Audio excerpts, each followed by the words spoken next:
October sucked pretty bad for crypto. What was supposed to be Uptober turned into Wrecktober, and one of the most disappointing months in crypto history in terms of being in October, which is usually bullish. For the first time, the October after a Bitcoin halving year closed negative. But maybe we've been watching the wrong charts because right now, the S&P 500 is pressing against a resistance line that's been in place since 1930. Either we're set for a massive rejection or a wild bull market that nobody really sees coming. Because if we break it, we can see a historic bull run across stocks, and God, at some point the liquidity's gotta flow into crypto, right?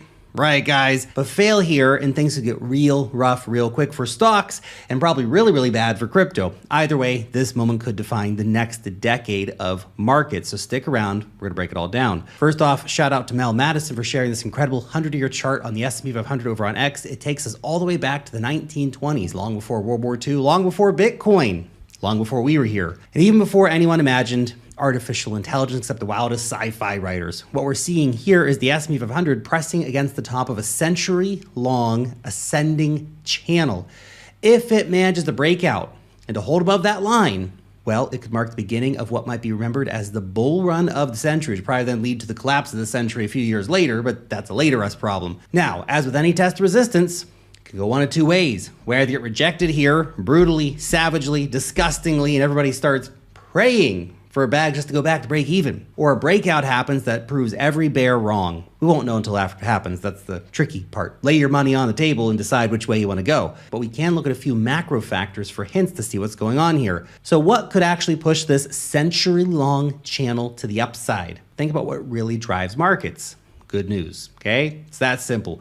When a major stock posts strong results, that optimism spreads, people get rich, they sell that stock, they buy lower cap stocks, everything starts pumping up. One company's success can lift an entire sector. Look at NVIDIA, and sometimes the whole market follows. It's the biggest name on the stage. It's a $5 trillion company, the undisputed poster child of the AI revolution, literally powering the chips that make artificial intelligence even possible. NVIDIA recently became the first company in history to hit a $5 trillion valuation, which is just bonkers, crazy zone, man. The valuation of NVIDIA is bigger than most countries. Like half the people who work at NVIDIA are millionaires worth like $10, $20 million because they got stocks early in the days. For perspective, okay, $5 trillion is larger than the GDP of Japan or Germany. GDP versus market cap's not a great comparison, but you get the idea. Here's where it gets interesting. NVIDIA is set to release its earnings report on November 19th, and according to Goldman Sachs, expectations are sky high. They're calling for what they described as a beat and raise quarter, backed by strong data center revenues and accelerating AI demand. At the time of this recording, NVIDIA's stock trades around $200, with Goldman Sachs target a whopping $240. Another 20% to the upside from here. It's crazy, man. And I know what you're thinking. That ain't Dogcoin money, man. 20%, what is this? But for a $1 trillion, $5 trillion stock, that's a serious move. And NVIDIA isn't alone. Other major players, Palantir, AMD, Uber, Qualcomm are all releasing earnings this week. If these names meet or beat expectations, well, the bullish sentiment in the stock market could easily spill over into the broader market for stocks and keep everything chugging along, potentially giving the S&P 500 the exact fuel that it needs to break into another round of price discovery, which November and December are usually the best months of the year for the stock market. But Lark, that's not even our biggest problem right now. Donald Trump's 4D chess is wreaking havoc on the markets, man. It's true. It's true. The Don in China.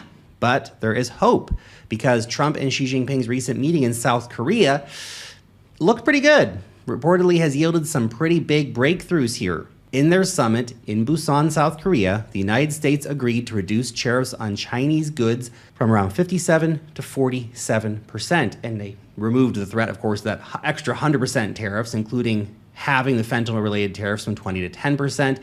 And in exchange for that, Beijing's going to be cracking down on the flow of fentanyl, the best that they can, I guess. Very interesting. China, in turn, pledged to resume large-scale soybean purchases. I know what you're thinking. My Dogcoin's been waiting for the soybean purchases to start back up. I know. Anyway, it's just part of the deal. It means that good negotiations are going on, good things are happening. And there will also be a pause in new rare earth export controls, which is the real big thing, not the soybeans, right? This one's very, very crucial. Rare earth metals are the backbone of the AI and semiconductor economy. And keeping that supply flowing means growth in the entire tech sector will not get choked off by a shortage of raw materials in the market. Now, aside from the concessions with China, Trump also struck a deal with South Korea.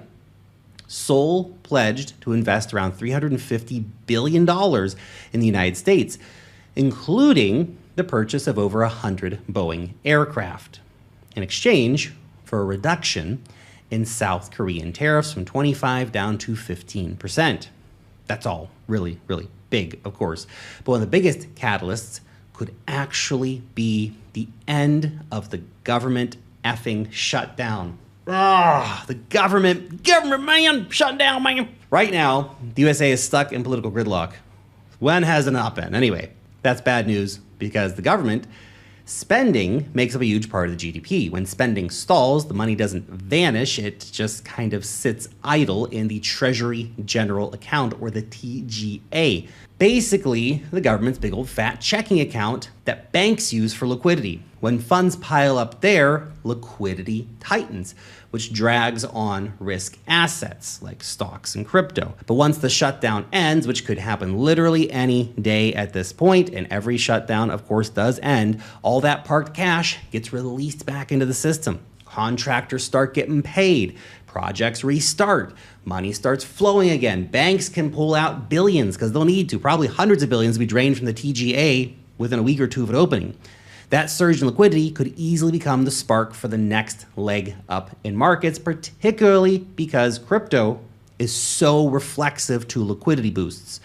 Now, before we get into the next part of this very critical conversation, guys, you will not believe this insane promotion right now from Femex. Okay, you have to ask yourself the question, will you keep sitting on the sidelines, or are you going to take advantage of this insane offer? Look, I've been using Femex for years, and they've just launched one of the most generous cashback deals I've seen in crypto. Deposit $5,000, $500 back. $10,000, $1,000 back. Put in $20,000. They'll put $1,600 cash money back in your account.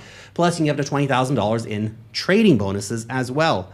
Deep liquidity, secure, they got all the coins you want, and global access from anywhere. You might need a VPN in some cases, but generally available to anyone, anywhere. This is crazy money on the table. Don't sleep on it. Click the link right down below before this offer disappears, and it is a limited time offer, okay? Now back to this conversation here, because look, on the flip side, there are still things that could wreck the setup because we have got crazy tailwinds right now for risk assets. But things like the bond yields, inflation data, or labor numbers keep coming in hot. Yields could spike again, and that instantly hurts risk appetite. High yields tighten liquidity, they can hit tech valuations, and they can end up dragging everything back down. Second, we could have an earnings shock. The entire market right now is basically carried by a handful of mega cap tech stocks. If one of them, say Nvidia, misses its earnings target, that optimism in the market could evaporate real quick.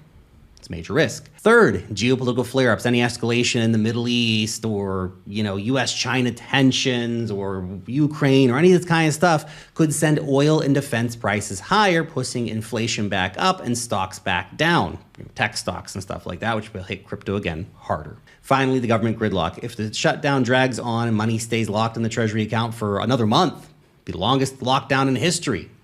If that were to happen, then liquidity would get squeezed big time, much more intense than it is right now. And markets hate that shit.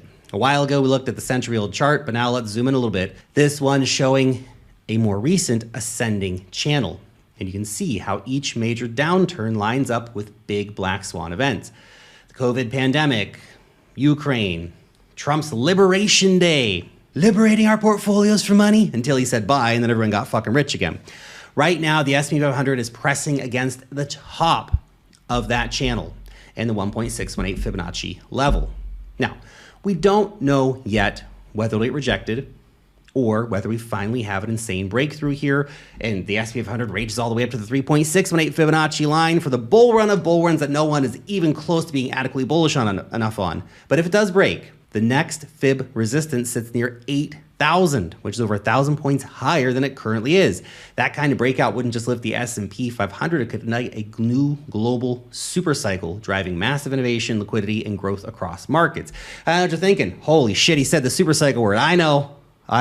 Dangerous. I get it. Some might even call this the melt-up phase, the last euphoric rally before the next great reset years down the road, because markets move in cycles. We have expansion, we have euphoria, we have correction, we have rebirth. It's all very, very normal. But if history rhymes, this could be the final expansion. When I say that, it means it's not going to last a few weeks. The final expansion could last a few years before the big crash comes, the one that defines the next decade for stocks, crypto, and really everything in between. You know what's awesome about all this? We've got front row seats. We are investors in this market.